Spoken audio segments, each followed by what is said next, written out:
I Yeah. think speaking of hard technical problems to solve separately, we're Uh-huh. welcoming our first guest, Awais Ahmed, the spaceman. Hey. Awais, what's happening? Hey. Congratulations on the recent milestones. Saw some awesome pictures. You lying on the floor in the space factory. Tell us a little bit more. Break it down. What's the significance of putting these hyperspectral imaging satellites in space? Like, what does it mean for you, for the Pixxel team, and just the Indian space story in general? Yeah, no, I think exciting few days. We had a literal launch party where there was the rocket launch that took our satellites up to space. Mm. The relevance for us and I think for the industry and India in general is that with this recent launch last week of three Firefly satellites, it adds to the three Fireflies we had launched in January of 2025.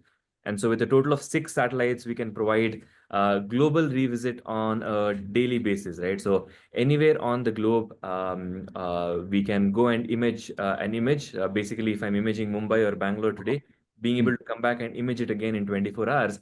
But very importantly, it's what we have on those satellites that makes it important. It's a thing called a hyperspectral camera, which is kind of like an X-ray machine for the planet or like an MRI machine for the planet. So just like a normal phone camera won't tell the doctor if there is an internal bleeding or if something's gone wrong health-wise. Similarly, we need to be seeing invisible things like gas leaks or oil leaks, pest infestations in crops, pollution levels, contaminations, and that's what our satellites and cameras can help with. And now it's not hypothetical anymore with the satellites up there and the launch happening.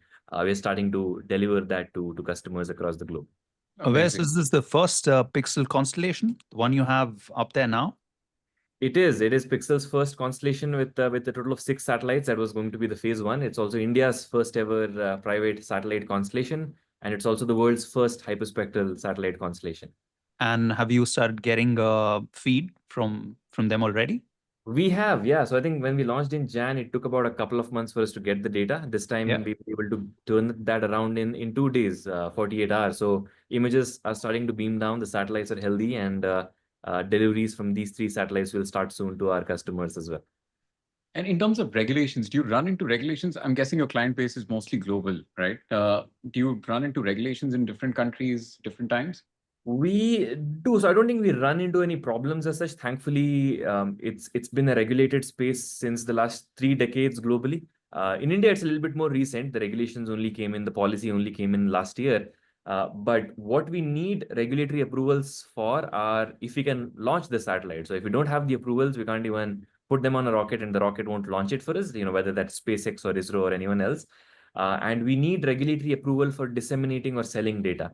Oh, But once the satellites are up in orbit, it's kind of like free market. You can, as long as you're not selling to any of the sanctioned countries and sanctioned companies on your government's list, you're free to sell to North America, Europe, Australia, Southeast Asia, anywhere you want. But it's the regulatory part for launching the satellite, not really for the data. Make sure nothing. Is there insurance for this as well? Because I remember Meta's satellites on one of the early SpaceX launches, I think that thing blew up, right? So Meta Yeah. had a huge amount of satellites on that as payload. That's right. Yeah. So we have insurance for different parts. We have insurance for when the assembly and integration is going on. So let's say an earthquake happens and then the satellite that is being integrated falls down, we get paid back for what the cost is. There's also transport insurance. So as soon as the satellite leaves our facility and as until it reaches the facility where it's integrated with the rocket, if something goes wrong or it breaks during transport, there's insurance.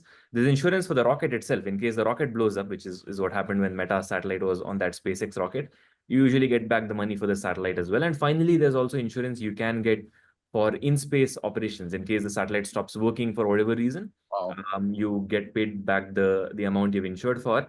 Just that the rates differ quite drastically.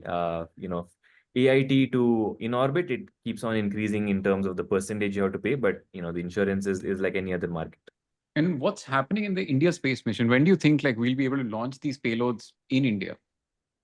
So obviously, there's been ISRO for the last 3 decades that have been launching rockets, so that they're still the only option. But there's a few other options coming up in the near future. So what ISRO has done is they have transferred the technology to private consortiums for both the PSLV, which is the Polar Satellite Launch Vehicle, the big one, which is the most memorable one for Indians, and then there's the SSLV, which is a small satellite launch vehicle, which is also recently transferred over to a private consortium. But then there are also a couple of private organizations like Skyroot Aerospace. They did a suborbital launch up to 80 kilometers a couple of years ago. And then you had Agnikul Space as well, based in Chennai. They did a suborbital launch to 8 kilometers or 10 kilometers last year as well. So I think in the next 2 to 3 years, we will see at least 3 to 4 of these options becoming an option for companies like us as well to launch from within India. But as of now, I think SpaceX really takes the cake in terms of how often they launch, which is the biggest factor for us, and also in terms of the price, because they can just reuse their boosters. Would India be cheaper? I'm guessing significantly cheaper, but in your experience, like where do you think like the price advantage lies? Yeah, I think that's one of the counterintuitive things. ISRO was the cheapest for a long, long while until 5 years ago or 4 years ago, where it would probably cost half to one third of or one fourth of what you would pay for like a European or Where a does the US. room for cost optimization come from, Awais? So I think mainly the fact that I think labor is cheap in India that led to the cost being lower. But then when SpaceX came into the picture, they changed the game because they could now reuse the rockets, right? So they're not building a new rocket, and no one else in the world can do that. So they slashed the prices from what was generally the market price by one fourth, further one fourth. So it went down all the way to like $5,000 per kg. Earlier it used to be about $20,000 per kg to $25,000. So SpaceX is actually the cheapest in the world today. Now we are not yet at the place where we know what the future launch options in India will cost, but the hope is that they'll at least be able to match SpaceX, if not bring that down further. But I think SpaceX is just like much further ahead in terms of tech and reuse, and that will be the challenge for Indian launch companies as well. And tell us, Awais, when you compare space missions across countries that have them, where do public space agencies have an edge? And what are private operators like yourself doing differently across the world? And is SpaceX like an N of one organization? Does it have a very unique place in It this does, global right? industry?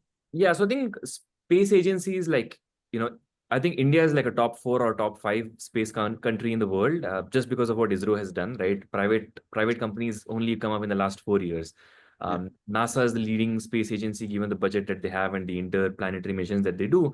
And that was something that was unique to India, is that ISRO was not only responsible for research and development activities, but also for some commercial activities, right? Being able to commercialize the launch vehicles, commercializing the data that was coming down, which is generally not what space agencies do or should do. So what has happened now is in the last 4 years, 5 years, private companies such as us are taking the commercial aspects away from ISRO so that ISRO can, focus with its limited budget on the pure R&D activities. Only countries can at this point in time, apart from SpaceX, launch humans to space, right? So with our Gagan Yatris, with Shubhanshu Shukla and the 3 others that are there, with us wanting to build the Gaganyaan space station, which will be India's own space station, and eventually putting Indian men and women on Moon and Mars.